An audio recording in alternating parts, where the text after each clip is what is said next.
What if sadness wasn't your enemy? What if, hidden within your deepest sorrow, lies your greatest strength?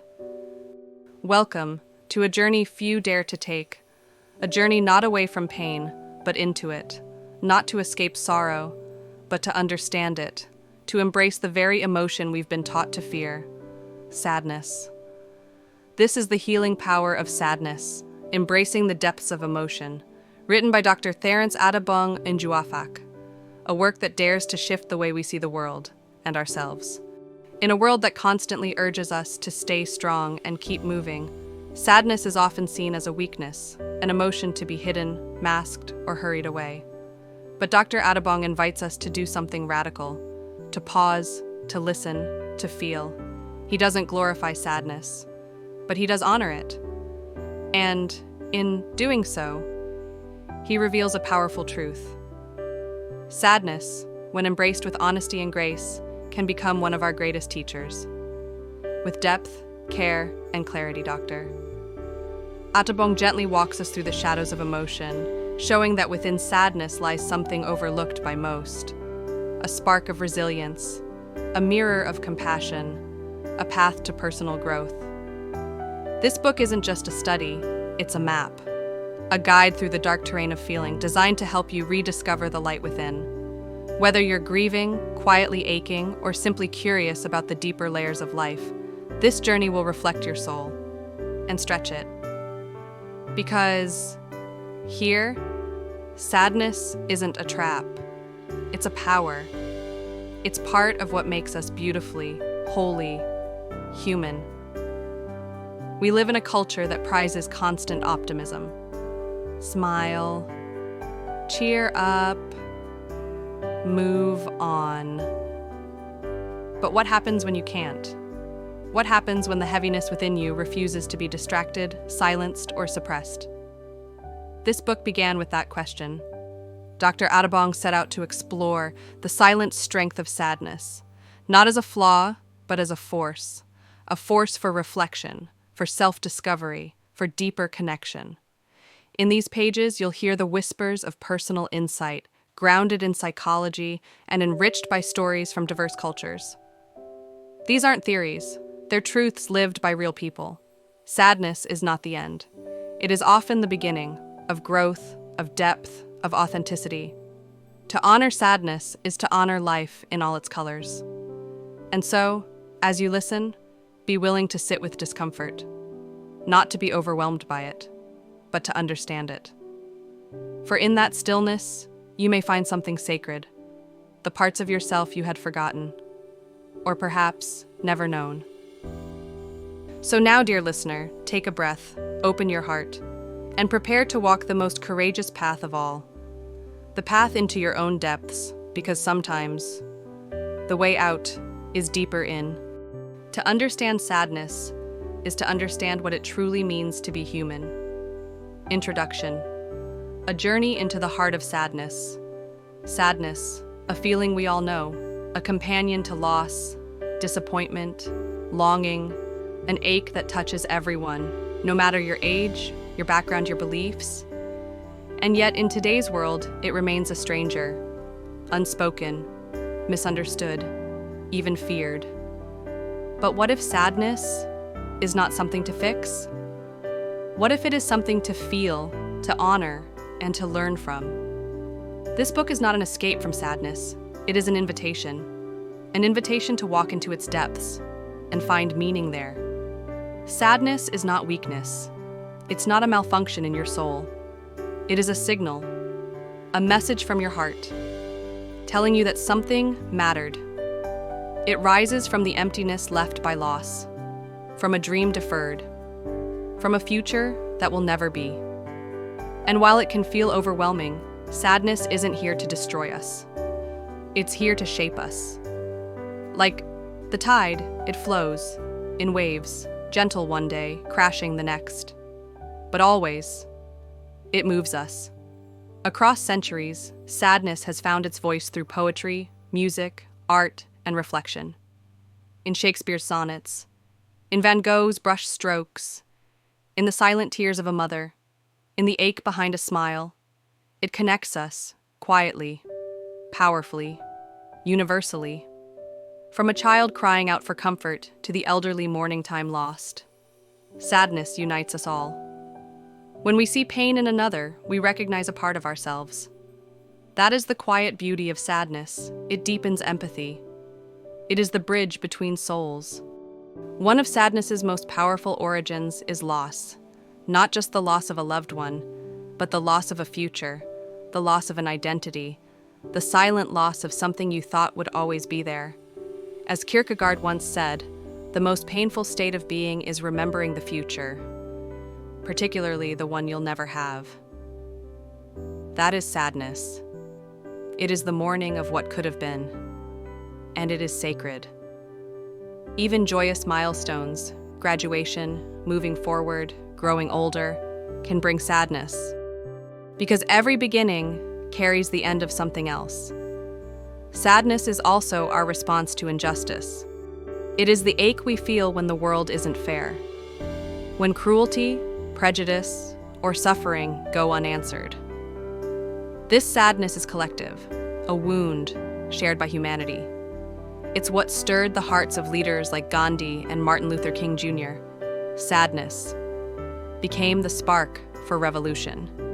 But for many, it's a quiet sadness, a grief for the world, a longing for something kinder. And even in that, sadness teaches us what we value. Music softens, gentle piano, almost meditative. So why then do we avoid it? Why do we label sadness as a problem? As something to be hidden, suppressed, or solved? Because culture taught us so. Be strong. Smile anyway. Don't let it get to you. We've been taught that tears are a failure, that vulnerability is a flaw, but sadness is not weakness. It takes courage to feel deeply, to sit with sorrow instead of running from it, to acknowledge the ache and allow it to speak. And biologically, sadness has purpose. It slows us down. It draws support from others. It asks us to listen, to ourselves and to life. Labeling sadness as a negative emotion limits our humanity. There are no bad emotions, only messengers. Sadness shows us what matters, what's been lost, what needs to heal. And it is in this space, in this raw, tender space, that growth begins. But in today's world of fast fixes and constant noise, we are pressured to rush through sadness. Get over it. Snap out of it. Just be happy. But you can't fast forward through grief, and you shouldn't. Sadness takes time. It moves at its own pace. And when we allow it, it transforms us, not by pushing it away, but by listening. True healing comes not from avoiding sadness, but from embracing it. When we allow ourselves to cry over a sunset, or feel the weight of a song, or miss someone we've lost, we are not broken. We are alive. And we are listening to the sacred rhythm of the human heart. Across cultures, sadness is seen in different ways. In the West, we often hide it, polish our lives for social media, and present joy as perfection. But in other cultures, like Japan, sadness is respected. The idea of mono no aware reminds us, what is beautiful?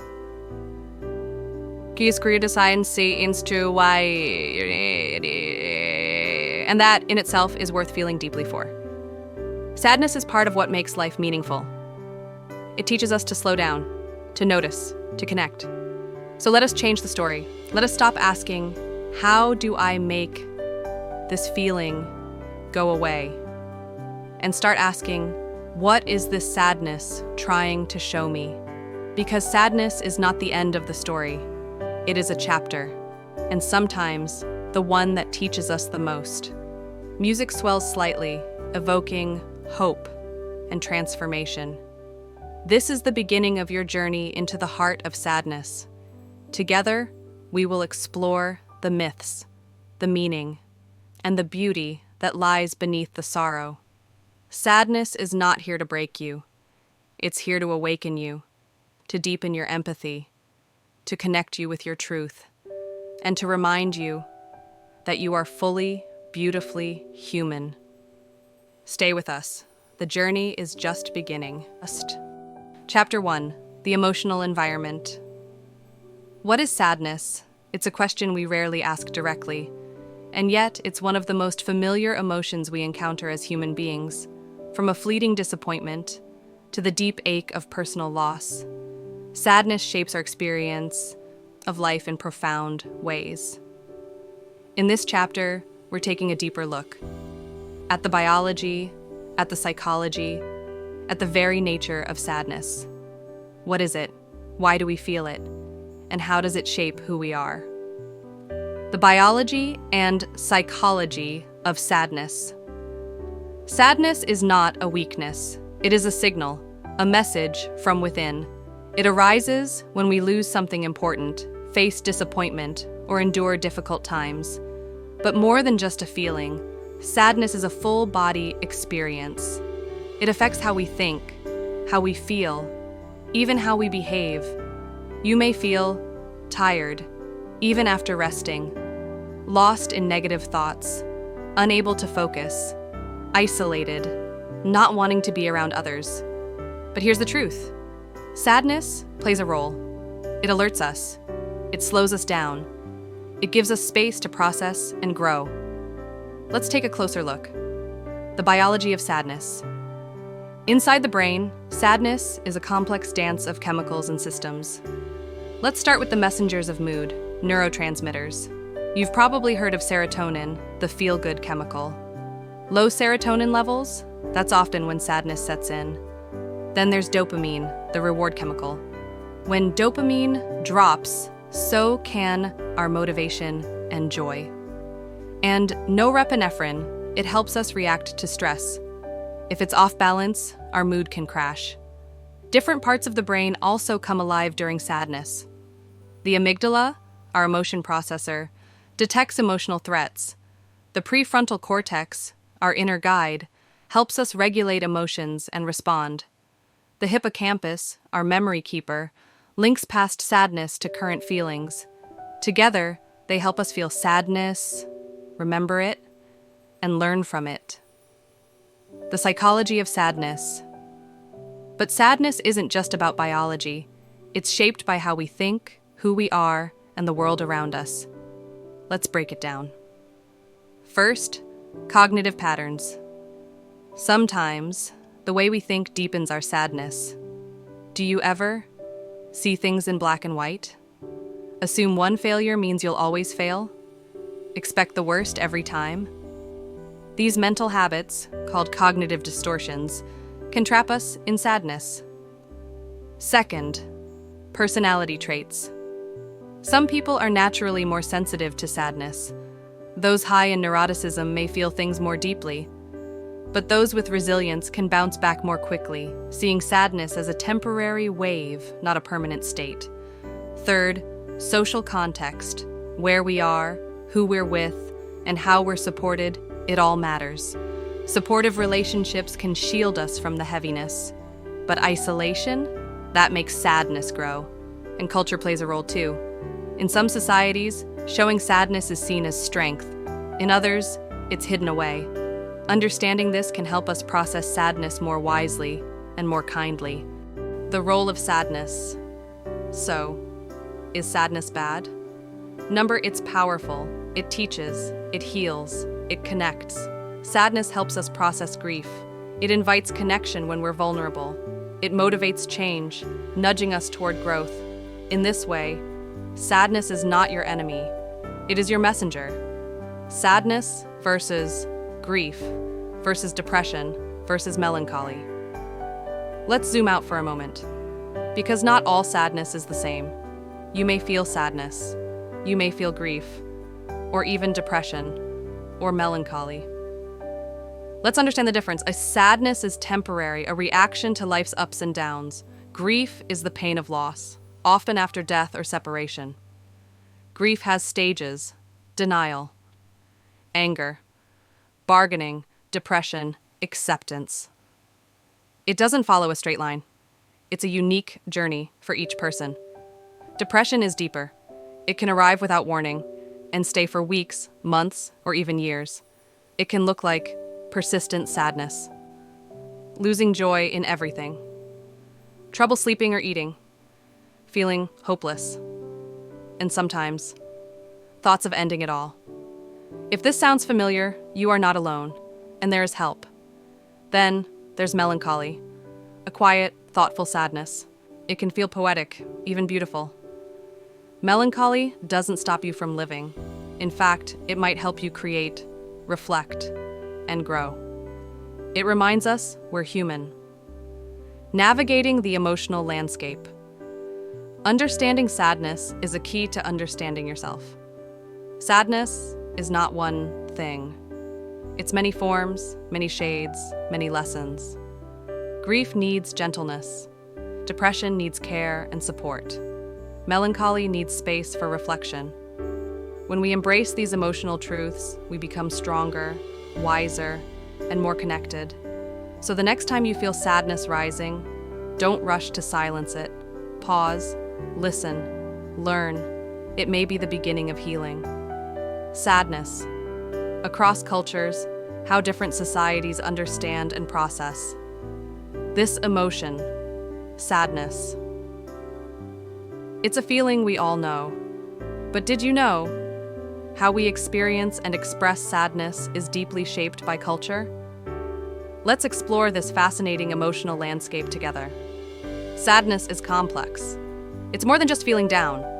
It's sorrow, disappointment, grief, all rolled into one. Psychologists say sadness is one of our core emotions, alongside joy, fear, anger, surprise, and disgust. But sadness does important work. It helps us process loss, foster connection with others, and even encourage change. Cultural variations in sadness. How do different cultures approach sadness? It varies widely in expression, understanding, and coping. In collectivist cultures, like many in East Asia or indigenous communities, sadness is often shared openly. Family and friends come together, expressing grief as a community. Take Japan, for example, where grief is honored with deep, intricate rituals, bringing people close in their shared sorrow. But in many individualist cultures, such as the United States or much of Western Europe, sadness tends to be more private. The focus is often on personal resilience. Handle it yourself, keep moving forward. Here, sadness may be hidden rather than shared. Understanding. Sadness. Culture also shapes how sadness is understood. Some societies see sadness as a natural, accepted part of life. Others may view it as a sign of weakness. Spiritual and religious beliefs add layers, too. In many indigenous cultures, sadness might be seen as a separation from nature or elders, prompting healing through traditional practices. In Western settings, sadness is often framed as a psychological issue, something to be treated professionally. Philosophically, ideas like Stoicism teach us to control sadness through reason and acceptance, finding strength in life's hardships. Coping with sadness. How do people cope with sadness? In many cultures, community rituals provide comfort. Funerals, shared meals, storytelling, these bring people together. In more individualistic societies, people might turn inward, using personal tools like journaling, therapy, or exercise. While these can help, relying only on oneself may sometimes lead to feelings of isolation. The role of language in sadness. Language shapes emotion, and sadness is no exception. Some languages have words that capture unique shades of sadness. For example, Portuguese has saudade, a deep, nostalgic longing for something or someone absent. Such words reveal how culture colors the way we feel and talk about sadness.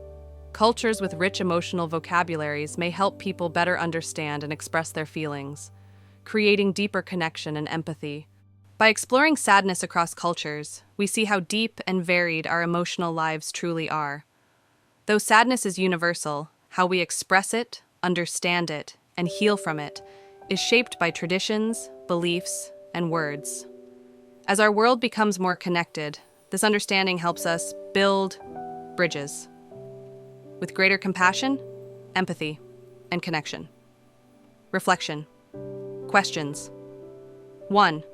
How does your culture shape your experience of sadness? 2. What coping methods have helped you the most? 3. Can you think of unique words in your language that express sadness differently? Take a moment to reflect on these questions. Your answers will guide you toward deeper self-awareness and emotional growth. Thank you for joining this journey into the emotional environment of sadness. In our next chapter, we'll explore practical ways to navigate sadness, to heal, to grow, and to transform. Until then, be gentle with yourself. And remember, sadness is part of what makes us truly human. What if your darkest moments held the light you've been searching for? Chapter 2, The Emotional Spectrum, Light and Shadow. Section 1, The Emotional Balance. Emotions are a colorful rainbow: joy, hope, love, and sadness. Sadness isn't just a passing cloud. It's essential to our emotional weather. It keeps our lives balanced, grounding us when the highs get too bright. Sadness isn't the same as depression. It's temporary. A teacher, not a prison. Section 2. Sadness as a counterbalance. Picture an emotional seesaw. Without sadness, joy becomes shallow. Sadness brings depth, reflection, and humility. It stops us when life speeds too fast, coaxing us to pause and grow. Section 3. Growth through grief. Sadness is the key to personal growth. It urges us to face our regrets, our fears, what we truly desire. It helps us process loss, relationships, dreams, identities. Without it, pain stays buried, turning into anxiety or resentment. But feel it fully, and you rise stronger, wiser, more focused. Section 4. Sadness fuels empathy. Sadness is the connector between us. It softens hearts, deepens listening. When we've felt pain ourselves, we recognize it in others. And that bond, that compassion, helps us heal together. Section 5. The cost of suppression.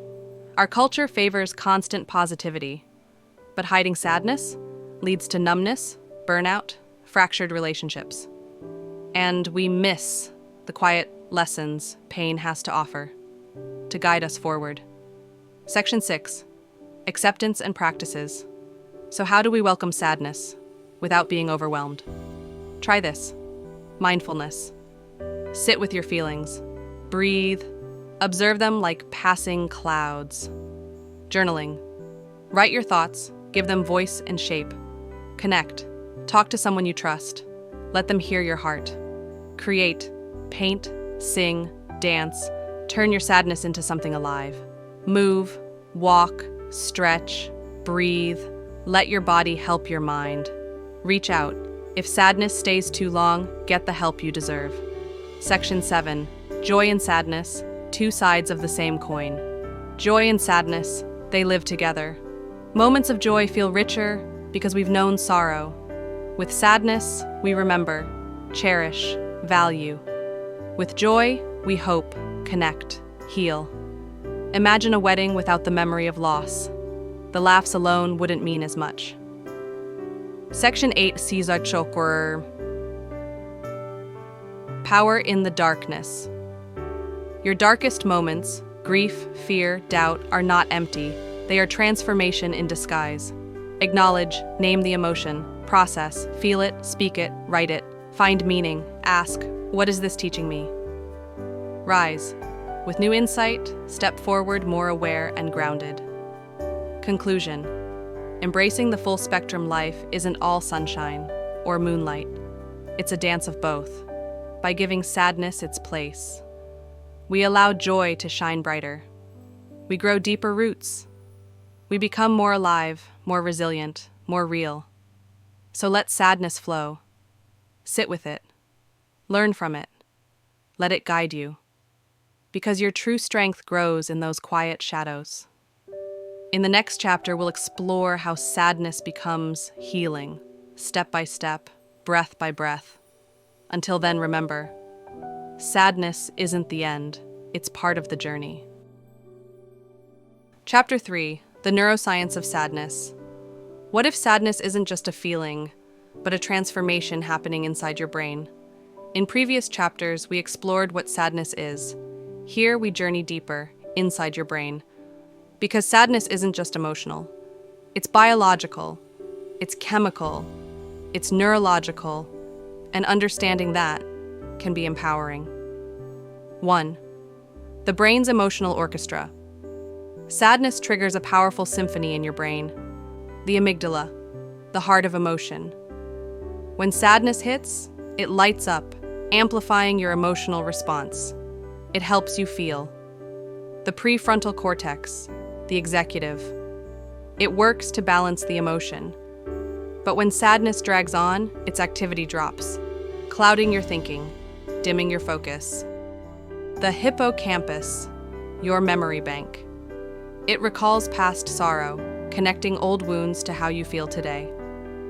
With chronic stress, it can even shrink, hurting memory and resilience. The insula, the inner mirror. It brings awareness to what you're feeling, like chest tightness or weariness. It's both a gift for insight and a path to deeper rumination. 2. The chemistry of mood. Inside the brain, neurotransmitters shape our moods. Serotonin, the mood stabilizer. Low serotonin, expect sadness, irritability, and poor sleep. Dopamine, the reward spark. When it drops, motivation fades and pleasure disappears, stripping joy from everyday life. Norepinephrine, the stress responder. Short bursts can be useful, but long exposure, it drains you, fueling anxiety and exhaustion. Bonus, oxytocin, the comfort hormone. When you cry, hug, or connect, oxytocin helps soothe you, fostering belonging and relief. 3. Tears are healing. Yes, emotional tears serve a purpose. They flush out stress hormones, lighting up your parasympathetic system. They release endorphins, easing emotional pain. They invite social support, reconnecting you with others when you feel low. 4. Long-term impact in brain plasticity. Sadness matters, even structurally. Chronic sadness can reshape your brain. The hippocampus may shrink, hurting memory.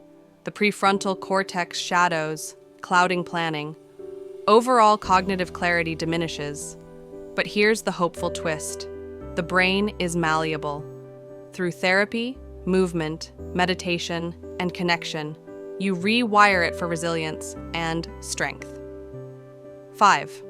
Rebuilding your brain. After sadness therapy, like CBT, strengthens the prefrontal cortex, giving you tools to manage emotion.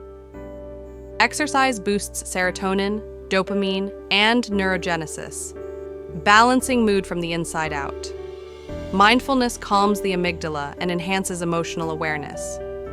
Social support provides connection, replenishing what sadness drains. 6. The hidden cost of suppression. Suppressing sadness is more dangerous than feeling it. Your brain works harder to hide the emotion, worsening stress. Cortisol stays high, hurting body and mind. You dull not just sadness, but also joy. Over time, suppression can lead to depression, anxiety, emotional instability, even PTSD. Healthy expression, however, frees your amygdala, energizes your prefrontal cortex, and keeps the emotional machinery in balance. 7. Emotional regulation versus suppression. Regulation equals noticing the emotion plus responding wisely equals healthier brain chemistry. Suppression equals ignoring plus fighting internally equals more brain strain, more emotional fallout. So here's what to do when sadness arrives. Check mark. Acknowledge it. Don't run. Talk or write. Let it out. Lean into connection. Feel supported. Practice mindfulness. Observe without drowning. Move. Even a walk can spark healing. Because sadness isn't your enemy. It's a signal, a mirror, a messenger carrying news about what matters most to you. And your brain? It's listening. It's remembering. It's learning. When you treat sadness with courage and care, it transforms. In the next chapter, we will learn how to accept sadness, to sit with it, understand it, and let it guide us toward healing. Until then, take care of your brain and your heart. What if the key to healing wasn't in escaping sadness, but in embracing it? In Chapter 4, we begin the most vital journey of all, the journey through sadness, beginning with acceptance. The healing process commences with acceptance. Narrator, steady, soft emphasis. Imagine standing at the entrance of a dark cave. You can't go around the cave. You must go through it. That cave is your sadness. Healing begins not by avoiding it, but by acknowledging it. Acceptance isn't saying you like the pain. It's simply saying, this is here. The cost of resisting sadness. When we resist sadness, we unintentionally inflict deeper wounds, emotional suppression. Pushing sadness down doesn't erase it, it festers. It can resurface as mood swings, irritability, or unexpected anger. Anxiety and depression. Bottled sadness becomes emotional pressure, leading to chronic worry, or even deepened depression. Self-isolation. Fear of judgment drives us inward, robbing us of the comfort we need most. Self-criticism, we blame ourselves, I should be stronger. That inner voice erodes confidence and prolongs pain. Risky coping, many turn to alcohol, binge-watching, workaholism, anything to drown the ache, but these only mask, not heal. And it doesn't end there. Our bodies feel it too. Stress and weakened immunity. High blood pressure, even heart concerns, like a broken heart. Chronic pain and fatigue. Because unprocessed sadness becomes physical tension. Acceptance, the doorway to healing. Now, let's walk through that cave. Acceptance means recognizing sadness as human. It doesn't mean drowning in it forever, just making space for it. You begin to heal when you say, I feel this sadness. It's okay to feel this. This is part of me, yet it is not all of me. Here are powerful ways to practice acceptance. Practical strategies for acceptance. 1.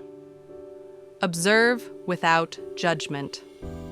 Sit quietly for a few minutes. Notice sadness without labeling it good or bad. Acknowledge, this feeling is passing through me. Practice daily. It trains you to hold emotion without letting it define you. 2. Create a safe space, set aside a time and place just for feeling. A cozy chair, soothing music, soft lighting. Let yourself feel, cry, write, or simply reflect. Then, gently return to neutral. This dedicated time gives sadness its voice, so it doesn't linger unnoticed. 3. Mindful meditation. Sit quietly. Breathe. Bring awareness to the body, chest tightness, tears behind your eyes. Observe these sensations like a gentle witness. 5 to 10 minutes a day. Awareness gives power, and slowness frees you from fear. 4. Self-compassion. Phrases. Place a hand on your heart. Whisper, this is suffering, and it's okay. May I be kind to myself. Sadness is part of being human. These words transform inner harshness into gentle friendship. 5. Physical expression. Stretch, walk, yoga, dance, or simply sit. Let movement or presence release sadness. Breathe, sigh, let the body speak. Physical release connects your mind and emotions, letting the sadness flow through. Meditation, mindfulness, and emotional awareness. These aren't just tools, they are life paths to emotional freedom. Meditation, mindfulness, loving kindness, mantra. Calms the nervous system, shrinks the amygdala, strengthens clarity. Mindfulness moments. Bringing full awareness to everyday actions anchors you in the present, away from worry or regret. Emotional awareness. Noticing emotions, gently naming them, and understanding their origins through journaling or reflection gives you emotional intelligence and balance. Outro. Embracing who you are. Resisting sadness prolongs suffering. Acceptance is the first breath of healing. By meeting your sadness with self-compassion, awareness, and presence, you begin to transform pain into strength. You will find clarity. Resilience connection. Kau e dawa. All rooted in the simple act of saying, I see you, sadness, and I honor you. Chapter 5. Stories of Transformation. Sadness can feel like a storm, but sometimes it's the storm that changes us. This chapter invites you into 11 true journeys, each born in sorrow, but transforming into something deeply human: empathy, purpose, resilience. Let's begin. Anna. From loss to empathy. Anna lost her spouse and her sense of certainty.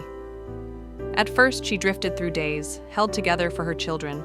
Then, she did something courageous. She shared. In a grief group, vulnerability became her strength. Bit by bit, sorrow sparked empathy.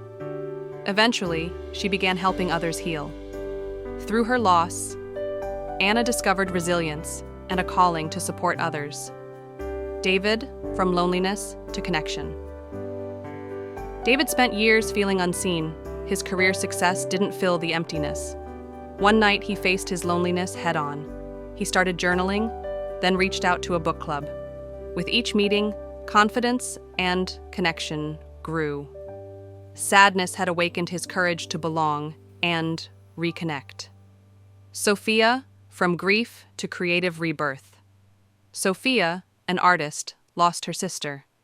Grief stole her inspiration, but a friend encouraged her to paint, and the brush returned, heavy with emotion. Her grief found expression on canvas. Her art became a tribute, and it touched others who had lost too. Sadness became art, and art became healing. James, from heartbreak to self-love. After a decade-long relationship ended, James felt lost, worthless. Then he sought help: therapy, music, travel, old friendships. Slowly, he rediscovered his value outside of a relationship. From heartbreak emerged self-compassion and a life rebuilt from the inside. Karen, a mother's grief into purpose. When Karen lost her daughter Emily, sorrow swallowed her. She wrote letters, sat in silence, and then something shifted. In acceptance, she found meaning. She founded a charity in Emily's name and turned grief into hope for others. Thomas, rediscovering self after divorce. Thomas dedicated 25 years to family, then lost it all. Divorce left him unmoored, questioning his identity. Yet in that emptiness, he found space to ask, "Who am I?" He reconnected with art, writing, support groups. Sadness didn't define him, it guided him to new hope. Maria and Jen, vulnerability. Through loss, each had lost someone dear. Their grief spoke volumes that words couldn't. They painted, wrote, shared. Their sadness unlocked vulnerability, and in that vulnerability, they found connection, purpose, and new voices. From being broken, they became beacons. Lila and Henry, finding power in pain.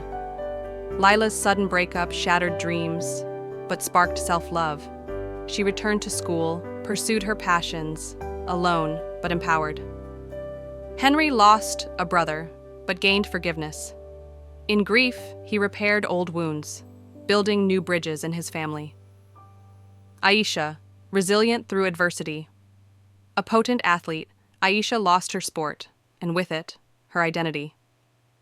Sadness visited daily, but in each small step, therapy, recovery, helping others, she found purpose again. Her pain became her fuel, and she became a resilient guide for others. From rock bottom to rebirth. Each story touched on the same truth. When we reach our lowest, we discover strength we never knew we had. Mia broke down, then found healing in vulnerability. Alex lost his job and found purpose in helping others. Sophia left abuse and rebuilt joyful self-worth. Rock bottom is not the end. It can be the beginning. How sadness teaches us. What do these stories show us? Empathy. Maria's grief connected her to a sad student. Compassion. Sam reached out to a grieving neighbor. Resilience. Aisha rose again, stronger than before. Shared humanity. David painted with fellow mourners, healing together. Sadness doesn't just hurt, it teaches. It shows us how to connect, how to care, how to rise. Embracing sadness as a force of growth. Sadness is not a burden to hide. It is a gift.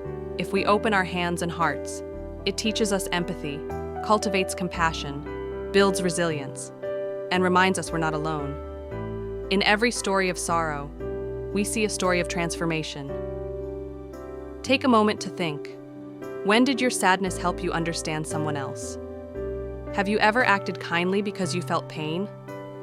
How has sadness made you stronger?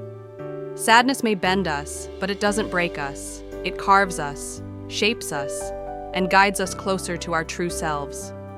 In the next chapter, we explore acceptance, the gentle act of befriending sadness rather than fighting it. Until then, be gentle with your heart. Chapter 6. The Beauty of Vulnerability. What if showing your cracks was your greatest strength?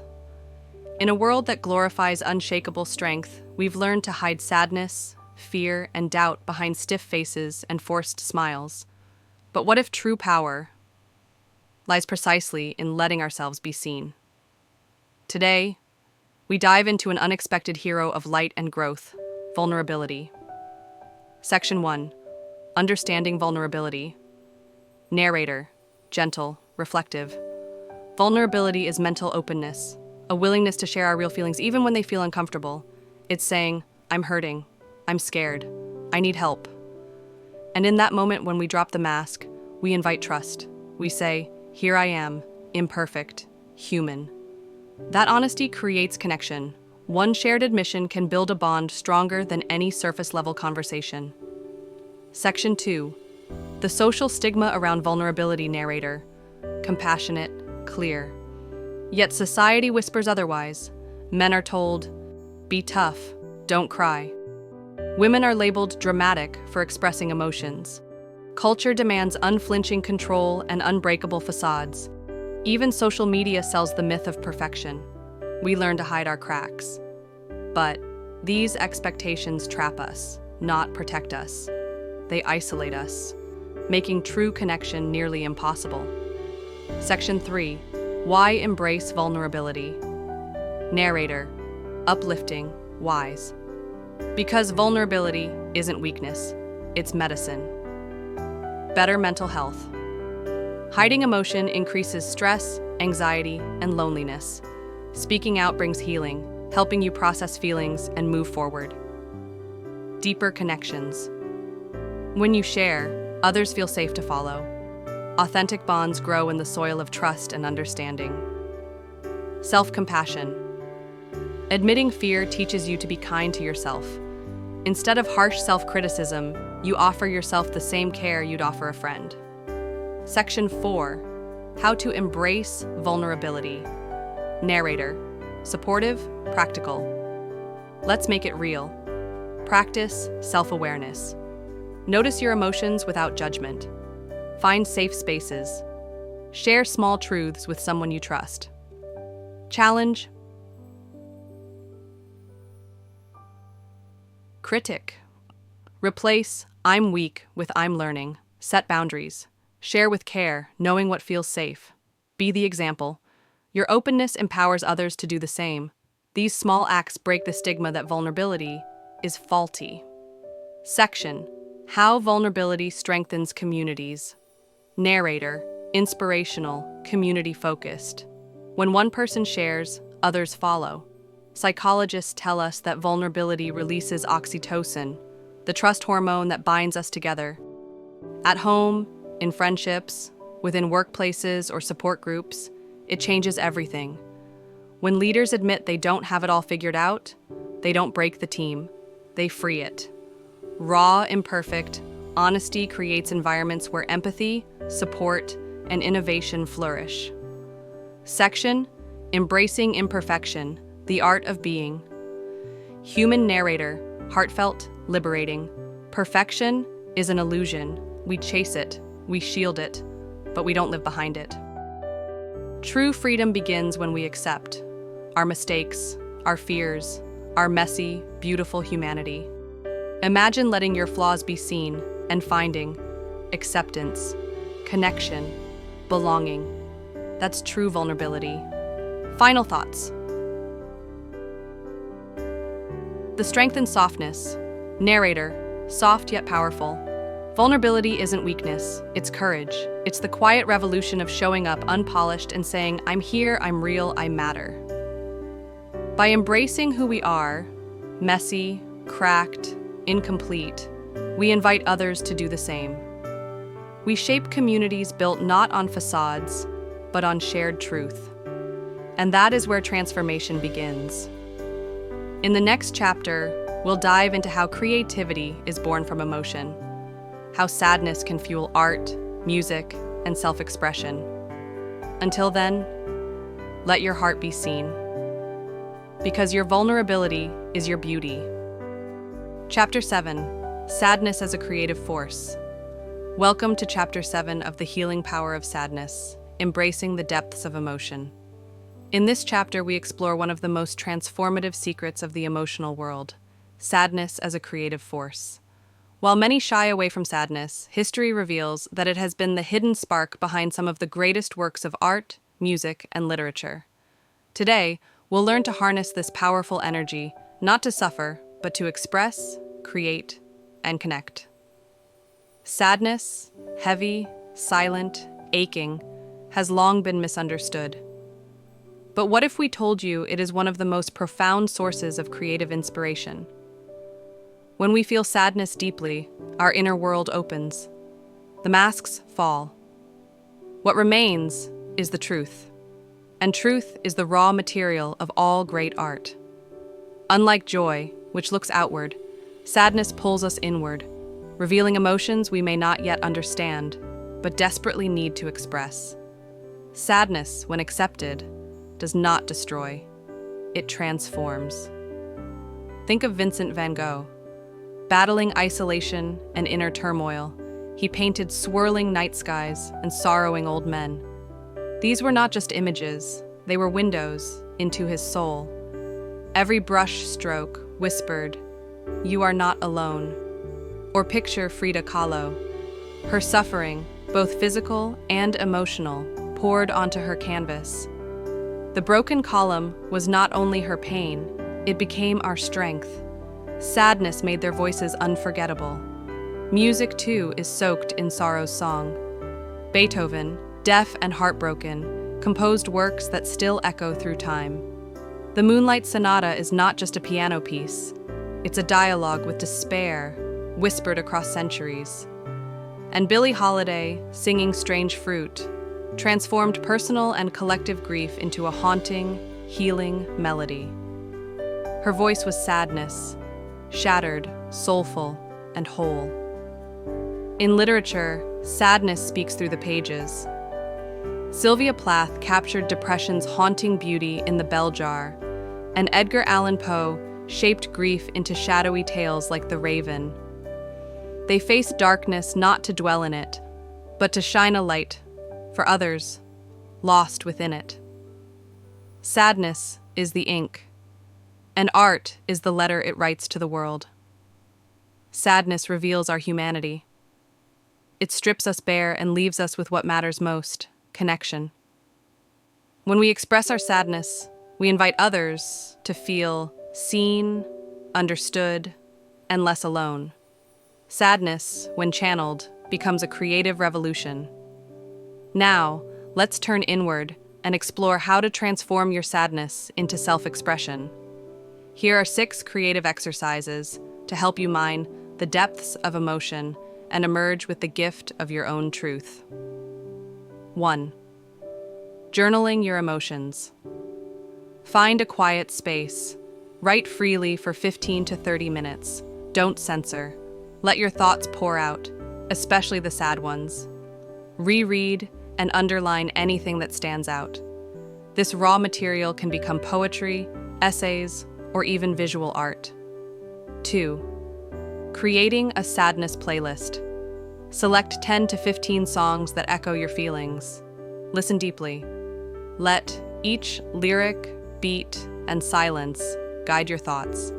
Record how each track affects you and use it to inspire creative work. 3. Visual art exploration. Gather art tools. Create a piece that visually reflects your sadness. Colors, textures, lines.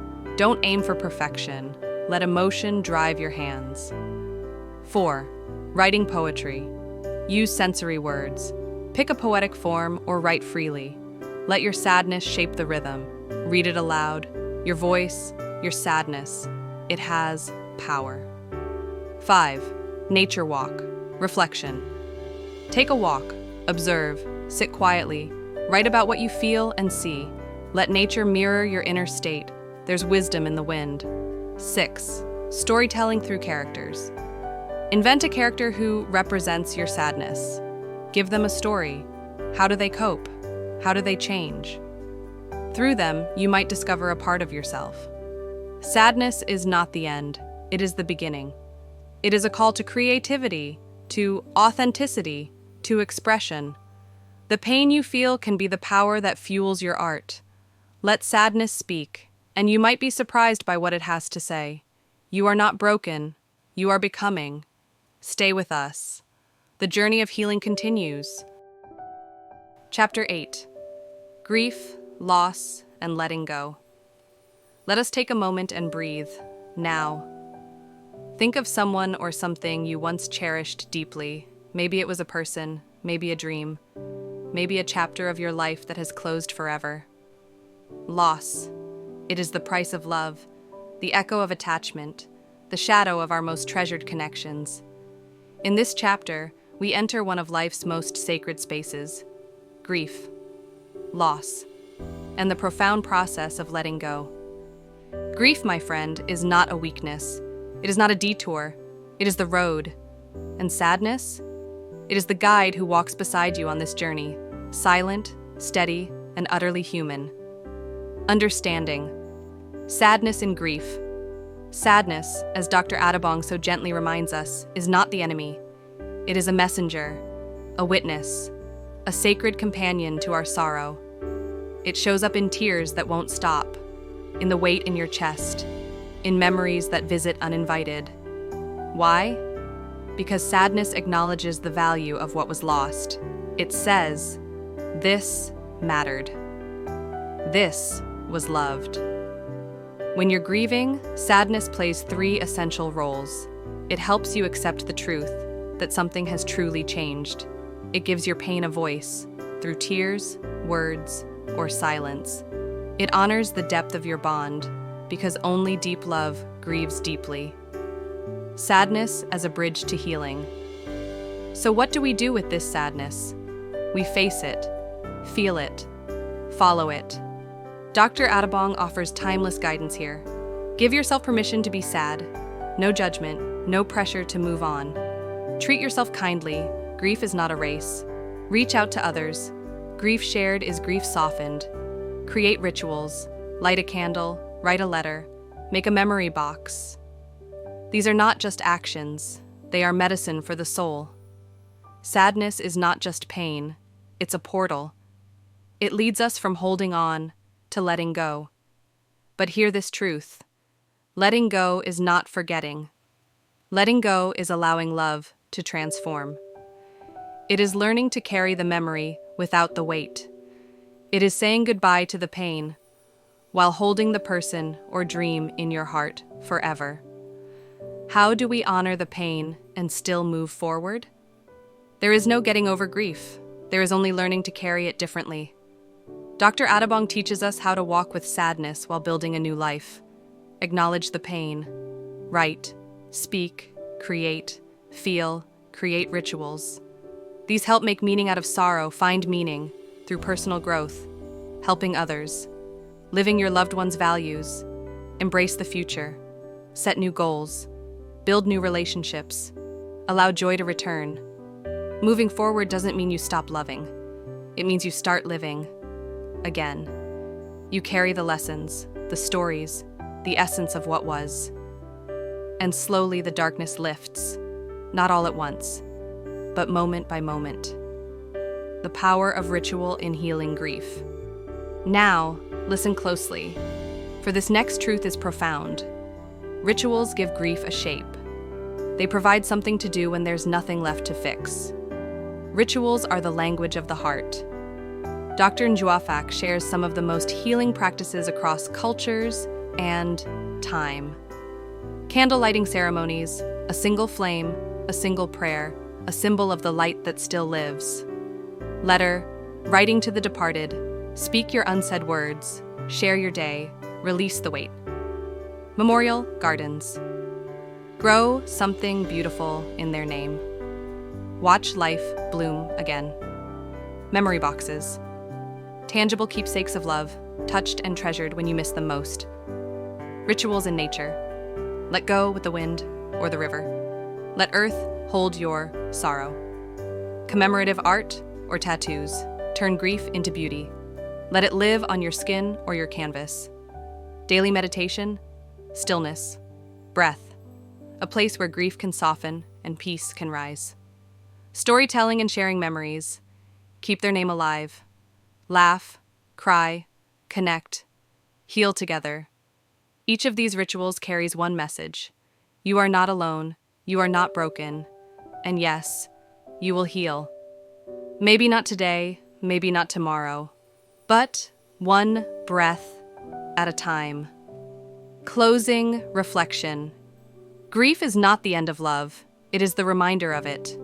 Sadness does not destroy us, it remakes us, and letting go does not mean we let go of everything. We carry what matters. We release what hurts. And in time, we rise. Narrator, final words, slow and heartfelt. Let sadness walk with you. Let rituals comfort you. Let memory guide you. And let hope lead you home. You've journeyed through the heart of emotion. Now, we arrive at a transformation, a truly powerful chapter.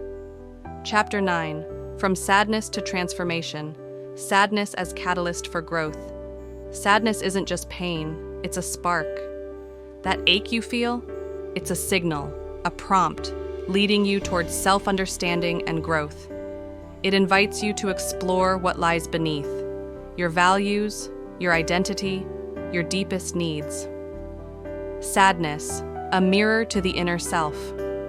When we lose something, be it a job, a relationship, a future dream, sadness surfaces. But it's more than loss. It's a mirror reflecting our fears, hopes, and identity. A breakup might reveal where you depended on others for worth. Losing a role might ask, who am I without it? Listen to the mirror. See the truths hidden within. Reflection. The silent power of sadness.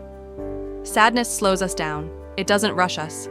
It creates space for the big questions. What's missing in my life? What matters most? Where am I out of alignment? In that stillness, patterns emerge. Harmful habits, neglected dreams, unmet needs.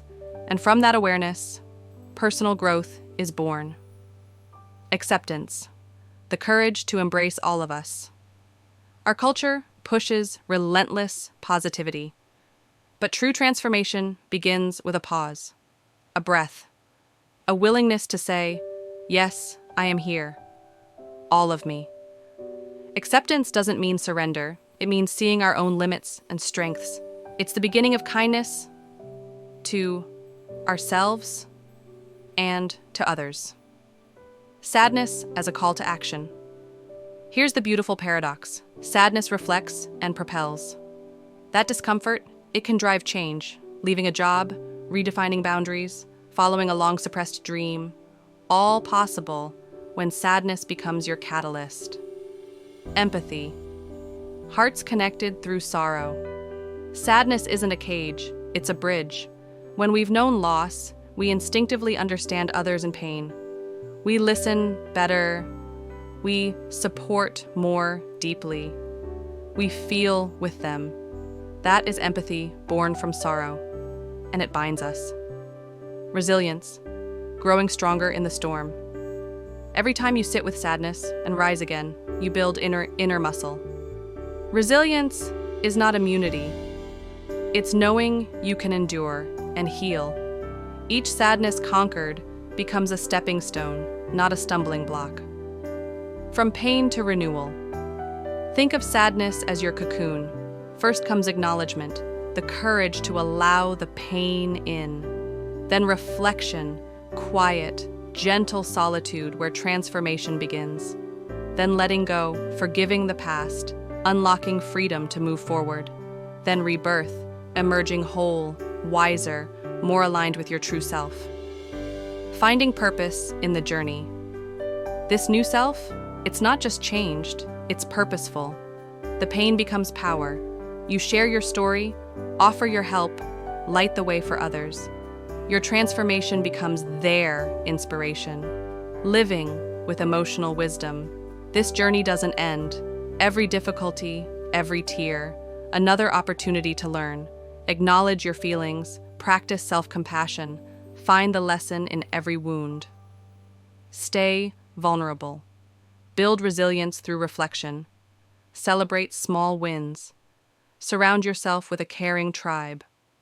Over time, sadness becomes not a wound, but a well, a source of connection, wisdom, and peace. From sadness to transformation. From pain to purpose. This is your emotional alchemy. Chapter 10 is waiting. It will help you cultivate lasting emotional peace and integrate every part of your heart into a life of wholeness. Until we meet again, hold your sadness close and let it guide you toward your true self. Chapter 10, Finding Peace in the Depths. What if the peace you seek lies not on the surface, but in the heart of your feelings? Sadness, anger, joy, fear, they are waves within you. Some lift you up, others crash hard against your shores. But what if you could stand firmly in the middle of the storm, calm, present, and at peace? Today, we explore how to build lasting peace with your emotions. First, acknowledge without judgment. Feelings aren't good or bad, they just are. So, start by noticing them without labeling. Feel the tightness in your chest, the heaviness in your shoulders, the flutter in your gut. Observe without reacting. Simply watch. This creates a space, a pause, so emotions don't take over your world. Second practice. Self-compassion. When feelings feel big, be kind. Say to yourself, it's okay to feel this. I'm here for me. These are not empty phrases. They are lifelines, anchoring you in self-kindness. And remember, this will pass. Third, cultivate curiosity. Instead of pushing emotions away, explore them. Ask yourself, why am I feeling this? What triggered it? Notice patterns. Is it always the same person, place, or thought? Understanding root causes turns chaos into clarity. Fourth, build an emotional routine. Give emotions a safe space.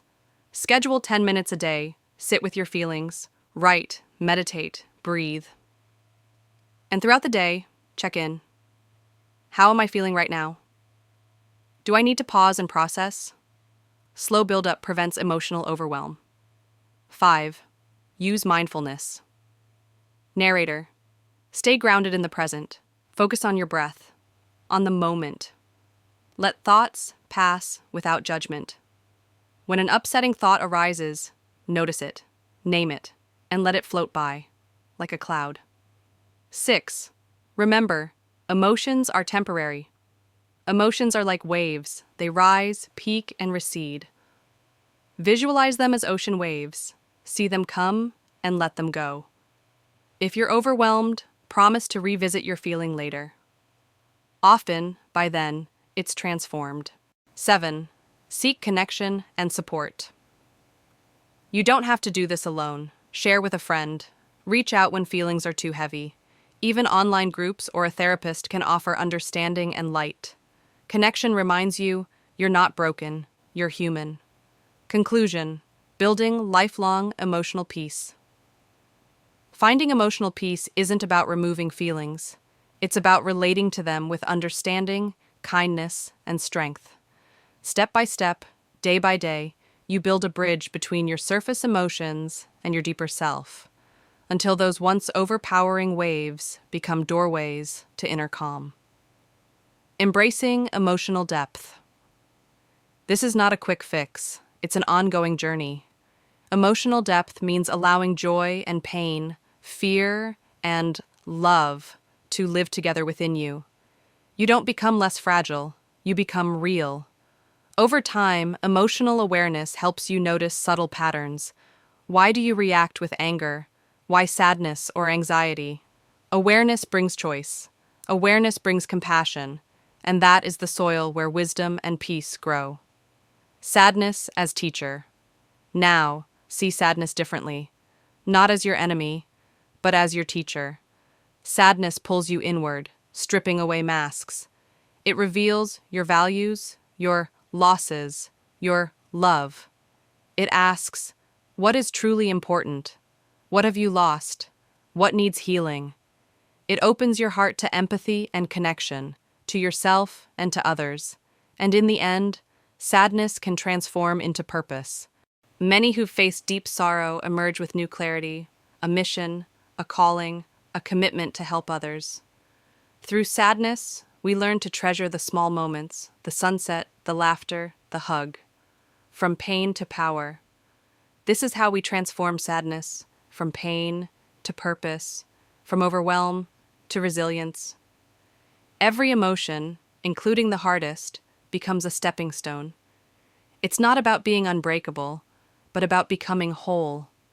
Embracing sadness, embracing all your feelings, it leads you to live fully, humanly, and deeply connected. Thank you for joining this intimate journey into emotional peace. Until we meet again. Live with your heart open, trust in your feelings, and find your peace in the depths. Conclusion: embracing sadness as a path to wholeness. In the race for happiness, many chase perfection. But what if the path to true success isn't in avoiding sadness, but in embracing it? Too often, we are taught to smile through the storm, to hide the tears, to strive for emotional perfection. But listen closely. Sadness is not a weakness. It's not a flaw. It is a teacher, a guide, a mirror into the deepest parts of our soul. Dr. Terence Adabong Juafak invites us to redefine what success really means. Not as a constant state of joy, but as emotional integration, the powerful union of all emotions. Because life is not a straight line of laughter and light. It's a dance between joy and sorrow, a sacred rhythm, where both play their part in our growth. Redefining success. Emotional integration over perfection. The world pushes us to smile, to rise, to be positive, no matter what. But real emotional health doesn't mean being happy all the time. It means allowing ourselves to feel everything. Sadness, frustration, fear. They're not barriers. They're bridges to healing. Emotional perfection is a trap. It demands constant joy and leaves no room for being human. But emotional integration, that is freedom. It's saying, I welcome all of me. Not just the smiles, but the tears too. The pitfalls of emotional perfection. When we chase perfection, we start to fear sadness. We run from it. We silence it. But what happens when life knocks us down? When we lose, when we grieve, when we fail? Do we call ourselves broken? Or do we recognize that these moments are part of the human experience? When we view sadness as failure, we bury our emotions. And in that burial, we lose connection to ourselves and to others. We are not meant to be emotionally flawless. We are meant to be whole. Understanding emotional integration. Emotional integration is not about getting stuck in sadness. It's about giving it space to teach us. When we welcome our emotions instead of fighting them, we begin to heal. We grow in strength, in empathy, in self-awareness. Sadness is not the end of the story. It's a chapter, one that deepens our journey, adds meaning to our triumphs, and helps us understand what really matters. Building resilience and empathy.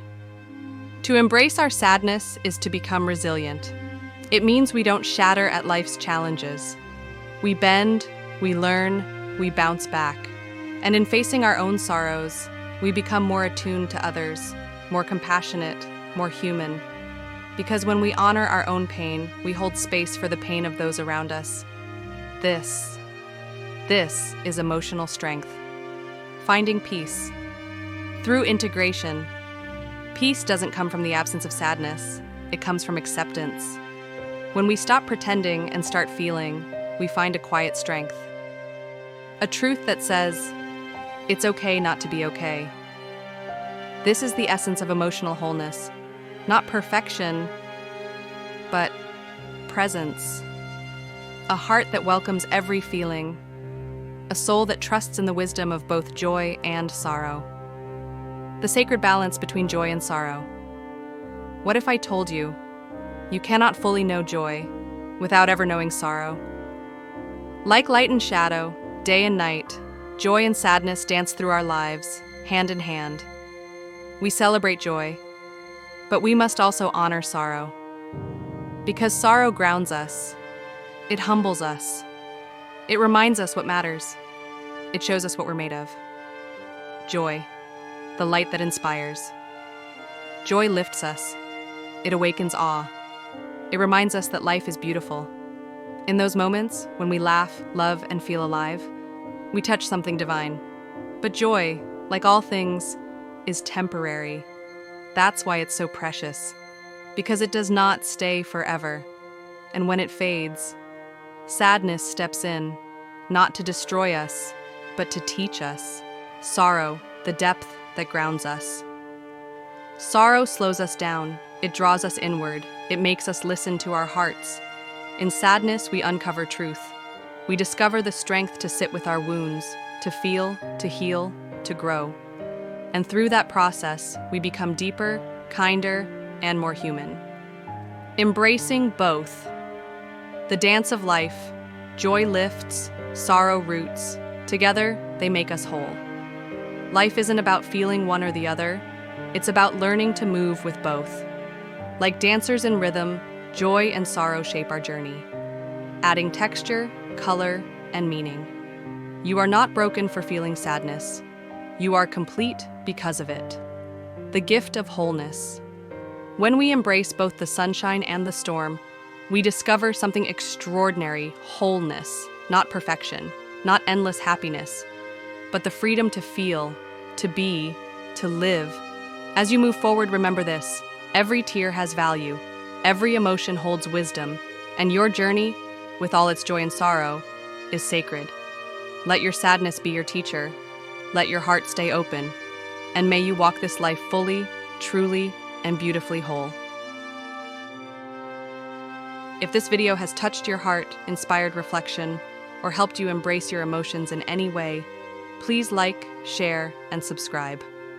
Your support helps us spread this message of healing, wholeness, and emotional truth to more people who need it. And remember, sadness isn't your enemy. It's your teacher. It's your guide. It's a part of your healing. Thank you for listening to The Healing Power of Sadness. Stay whole. Stay human.